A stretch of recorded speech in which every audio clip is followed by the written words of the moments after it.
નમસ્કાર, હું આસ્થા ગોસ્વામી ધ કેસરી ન્યૂઝ સાથે।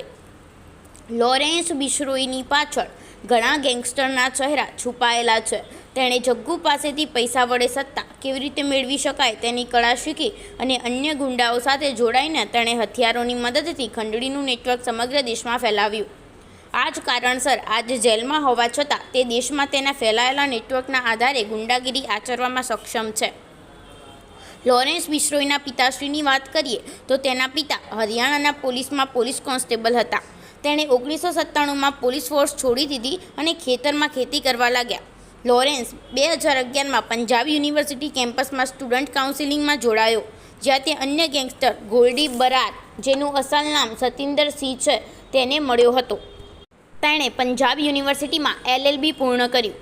બાળપણનો અભ્યાસ ફાઝિકલામાં થયો હતો। તે પછી લોરેન્સ કોલેજના અભ્યાસ માટે ચંદીગઢ આવ્યા, જ્યાં તેમણે DAV કોલેજમાં એડમિશન લીધું, જ્યાંથી તે ગુનાની દુનિયામાં પ્રવેશ કરે છે। લોરેન્સનું વ્યક્તિત્વ સારું હતું, તે દેખાવમાં સ્માર્ટ હતો અને તેની પાસે પૈસા પણ હતા, તેથી મિત્રોએ તેને ચૂંટણી લડવા માટે પ્રોત્સાહિત કર્યો।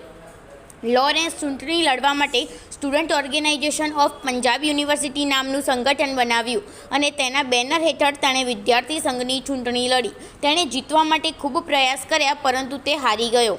પોતાની હાર સહન કરવામાં અસમર્થ, તેણે રિવોલ્વર ખરીદી અને પોતાની હારનો બદલો લેવા ચૂંટણી જીતનાર ટીમ સામે લડવાનું મન બનાવી લીધું।